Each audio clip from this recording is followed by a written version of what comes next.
Saudações, galera, estamos aí para mais um vídeo e hoje nós vamos falar de papiro, que é a proposta que eu tinha colocado, no último vídeo, no final, e provavelmente eu devo ter mencionado em outros vídeos também, que nós íamos caminhar na intenção de fazer uma experiência filosófica africana do pensamento conceitual.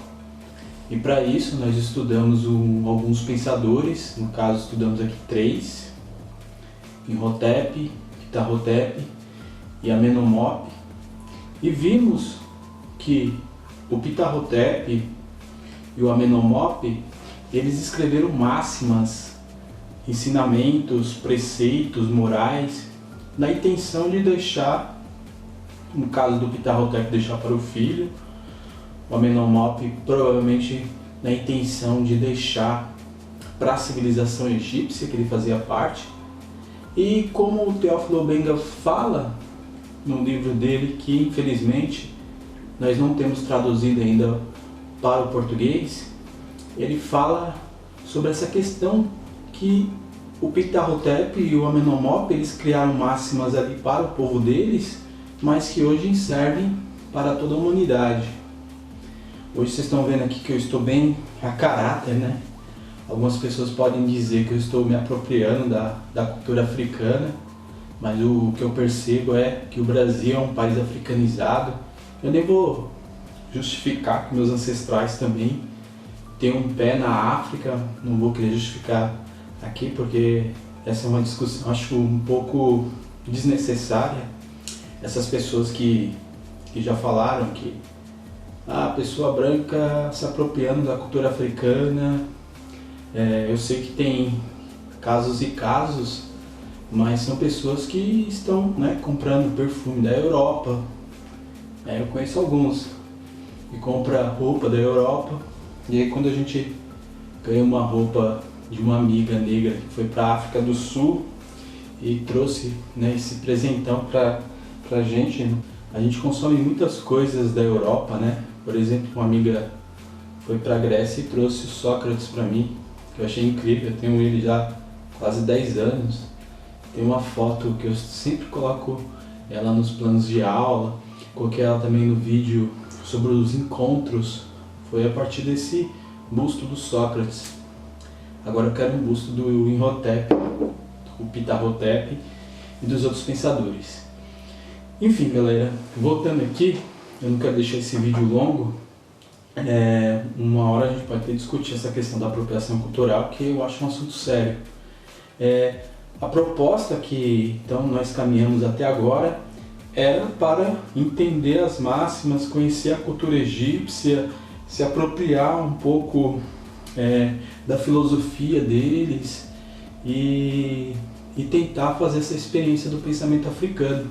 E eu acho muito interessante trabalharmos com máxima, como eu já tinha colocado, que é uma forma singela de fazer escrita, de deixar um pensamento que não só os egípcios fizeram, mas os chineses, os gregos, várias civilizações da antiguidade. Então nós estamos trabalhando com a questão da antiguidade aqui, que era muito difícil ter esse privilégio que nós temos hoje, que é escrever de forma muito fácil. Pode escrever aqui um livro, nesse caderno. Você pode registrar os seus pensamentos tranquilamente. No Egito era diferente. Para se fazer o papel era um trabalho gigantesco. Eles são os criadores da primeira folha que existiu no nosso mundo, que é o papiro, que eu estou aqui falando para vocês. O que é o papiro? Ele é uma planta que os egípcios tiravam ali dos pântanos, próximos ali do rio Nilo, e cortava essa planta em filetes, e tinha todo um preparo que, pelo que eu sei, demorava mais de 30 dias para poder o papel ficar pronto. Esse papel que nós temos, que nós utilizamos na escola, que nós compramos facilmente nas papelarias, ele foi inventado muitos séculos depois pelos chineses. Se eu não me engano, ali no século 3 a.C. E isso foi, né, uma grande revolução para o nosso pensamento.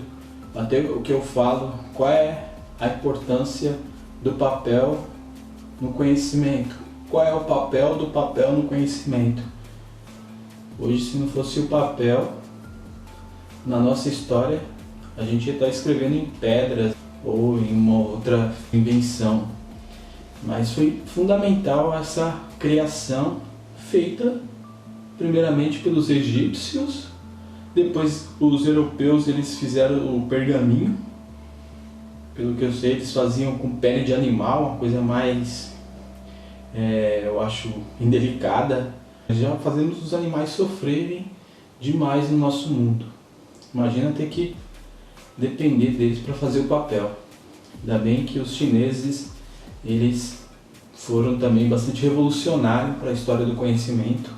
Um dia nós vamos falar também da filosofia chinesa, da filosofia indígena, dos ameríndios. A princípio nós estamos trabalhando aqui com a filosofia africana e a filosofia diaspórica negra, que nós vamos ainda, temos muitas aulas ainda pela frente, mas a minha proposta é, se eu estiver vivo, né, se o corona não me matar. Inclusive tem pessoas, né, que podem falar, por que você não faz a barba, né, por que você não corta o cabelo para fazer os vídeos? Nós estamos vivendo em um período de pandemia. Se eu for no cabeleireiro, mesmo eu gosto de ser assim, então acho que você tem que se preocupar aqui com o que eu estou falando. O nosso Sócrates, estão vendo ele? O Sócrates dizia que o que importa são as ideias e não a aparência, né, Sócrates?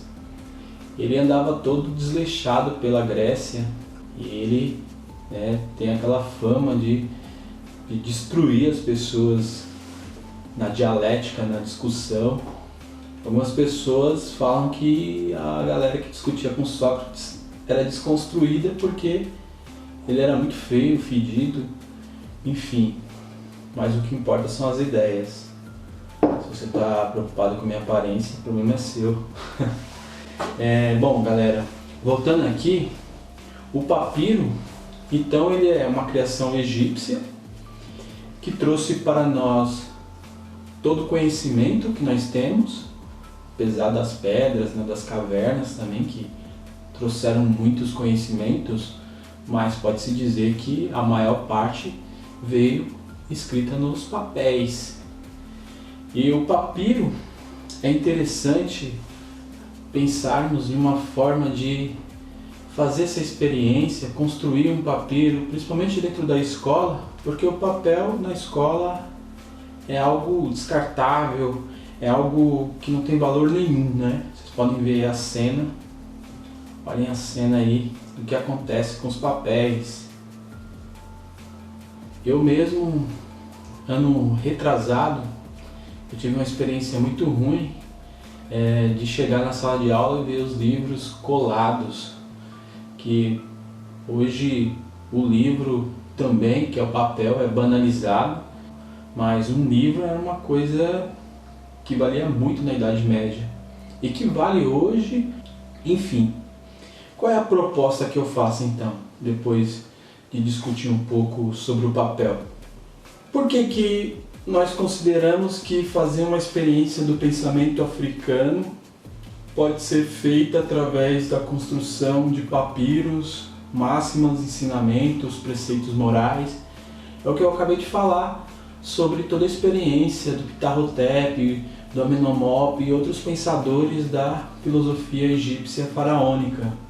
Para isso eu trago aqui uma citação de um livro, como eu disse, que não tem traduzido ainda, que é A Filosofia Africana no Império Faraônico. Eu sei que tem pessoas trabalhando aí para poder deixar essa obra aí acessível para nós que moramos aqui no Brasil. E tem uma passagem desse livro, né, uma versão que eu coloco aí nas referências para quem tiver interesse. Na página 156, o Obenga ele fala assim: Uma máxima egípcia é um verdadeiro ritual. Ela deve ser arranjada intelectualmente e visar necessariamente o conhecimento, a cultura, a realidade moral, a boa conduta e o bom exemplo. A moral, a ética é isto, com método e arte. O Benga, página 156. Bom, para vocês fazerem, né, então, essa experiência, temos aí 2 tutoriais que eu deixo o link aí na descrição do vídeo para vocês acessarem. O primeiro tutorial é explicando um pouco mais sobre a história do papiro. Ele também é feito a partir da própria planta, a planta que nós temos, a planta papyrus. Ela é uma planta exótica aqui no Brasil, mas ela pode ser encontrada. Eu já vi relatos de professores de escola particulares aqui em São Paulo, professores de história, que passaram esse trabalho para os alunos fazerem. Como nós somos da rede pública e nem todos os alunos podem encontrar essa planta, então fica um pouco difícil. Então isso vai depender aí da realidade de cada professor dentro da escola que ele trabalha. Obviamente que fazer do próprio papyrus deve ser mais interessante, porém é algo que precisa de ferramentas, espaço, e isso não é o caso da maioria das pessoas, principalmente professores também que às vezes não tem, né, as ferramentas necessárias para fazer o papiro. Eu, por exemplo, não tenho, eu nunca fiz. E tem uma outra sugestão que eu acho interessante, que é fazer o papiro a partir da palha de milho. Eu tive essa experiência, eu fiz essa experiência com os alunos na escola que eu trabalhei em Paraisópolis ano passado. Foi interessante, mas não foi fácil, porque eu escolhi uma época muito ruim para fazer, que é essa época que nós estamos agora, época do inverno. Então, para fazer um papiro, o interessante é uma época de muito calor. Então, para quem for fazer esse projeto, que eu coloco como um projeto, é importante pensar aí na questão do tempo, do clima, algo que também os egípcios, né, também tinham essa experiência. Não era sempre que eles podiam plantar, por exemplo, né? Tinha as cheias do rio Nilo, então era importante eles esperarem o momento certo para eles fazerem aquilo que eles queriam. E aqui se torna um pouco da nossa experiência também a partir disso. Nós temos que esperar aí o clima, e esse meio do ano não é ideal mesmo. Por quê?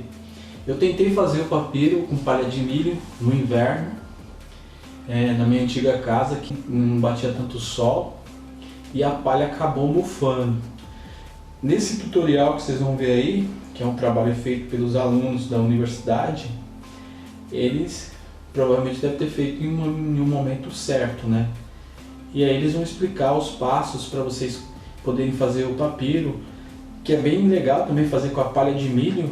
Eu conversei com um professor de biologia no ano passado, ele que me deu essa ideia de fazer o papiro com a palha de milho, porque eu queria fazer alguma experiência, registrar essa experiência com os alunos de uma forma mais interessante do que escrever nessa folha que eles não dão tanto valor.